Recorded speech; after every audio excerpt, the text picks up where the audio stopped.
I went to Harvard and I was the president of the Hasty Pudding Theatricals, the Hasty Pudding Show, and it was a magical, wonderful 4-year experience. I acted in it all 4 years. I was a woman all 4 years. It's a drag show. Half the actors play men, half play women. And, you know, if you're going to be in a drag show, you want to play a woman. And so I got to do that all 4 years. And I was president. I co-wrote it 1 year. It was a great, great experience.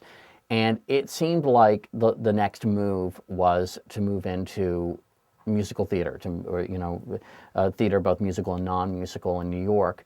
And I tried my hand at it. I did a number of different gigs that I wouldn't have traded for the world. I did the Southeast Asian tour of the musical Grease. So we went to Jakarta, Singapore, Hong Kong. We were canceled in Kuala Lumpur, long story. But then, even when I was doing that, I was constantly reading the newspaper and reading The Economist or reading whatever was the magazine that I was fixated on at that point. And I remember a couple of people. There was actually the girl who played Rizzo in Grease. I remember she said something very sweet. She looked at me. She was really good. And she said, "You're not going to end up doing this. You're going to do something different. You're going to do something that's kind of new." And I remember she was, like a fortune teller or something. So I knew that I wasn't going to be able to feel fulfilled and keep doing what I was doing by waiting in long lines outside of Actors Equity to audition for, the Akron, Ohio production of Hello, Dolly. The Carousel Dinner Theater, by the way, in Akron is very good, and I would have loved to have performed there. I auditioned many times and never got cast.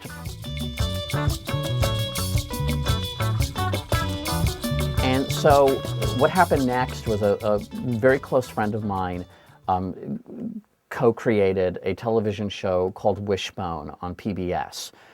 Very good series about a Jack Russell Terrier who in his dream life becomes the heroes of classic novels, all in order to familiarize kids between the ages of 6 and 11 with the themes of those books, so that when they encounter them later on, they'll find them less daunting. Whew. Anyway, that was sort of the mission of the show. Great show, live action show, centered on this Jack Russell Terrier who one week would become Sancho Panza, and, to teach kids about, or show kids the story of Don Quixote. He might become Odysseus, for Homer's The Odyssey. I wrote the episode based on Treasure Island and The Prince and the Pauper, a bunch of episodes, and it was a great experience. And I felt much more in control of my talents. I didn't feel like I was so dependent on this sometimes random casting process. So I had sort of shifted from acting to writing. And I wanted to find a way to sort of do both. And I remained in children's television for a while. And then one morning, I was watching the Today Show. And this was at Hillary Clinton's low point during the Clinton administration, when post-healthcare debacle, she had had her wings clipped and was told to do traditional First Lady things. I can't believe I remember this. Hillary Clinton was giving a tour to Maria Shriver as part of her Save America's Treasures mission for historic preservation, something she just hated doing, clearly. But she was giving a tour of Thomas Edison's home in New Jersey. And I don't know why, I found it really fascinating. And I thought, I really want to go and start visiting historic homes. And however this happened, I sort of zeroed in on presidential homes. And the first one I visited was Grover Cleveland's house in Caldwell, New Jersey, not far from the Edison house, which is in West Orange, I guess.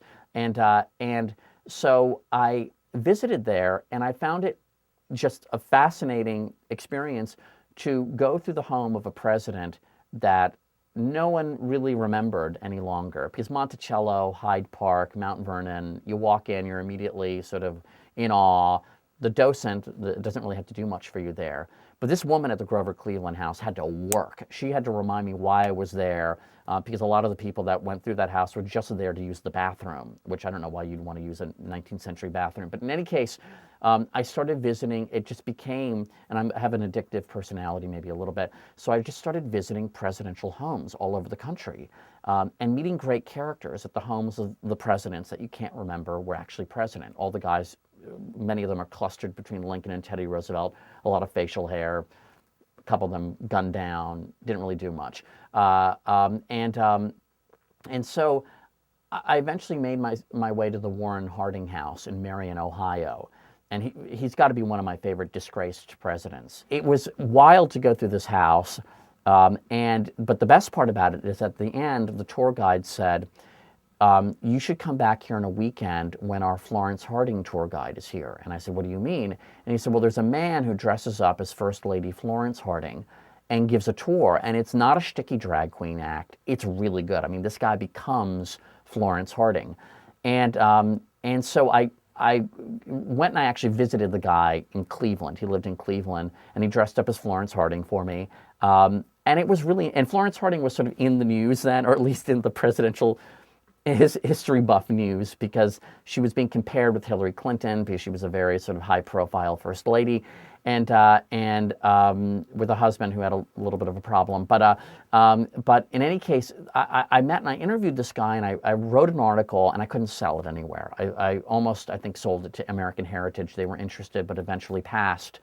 And long story short, my agent at the time said, this is a great story. You should be presenting it on The Daily Show. And I didn't know what The Daily Show was, so I watched it a few times. This was pre-Jon Stewart, and I loved these field pieces. They were amazing. I think one of the first ones I saw probably was a Stephen Colbert piece, and it was just really, really great and really fun. And so I went to. It was one of these sort of breaking into TV stories that I think is rare because it was very, very methodical. So I took my notes, I put together a pitch. And I went to Comedy Central. I could only get in the door as a writer since that was what my background was. And my writers' meeting eventually turned into a correspondent pitch by design. And they said, oh, well, all right, you should be on the show.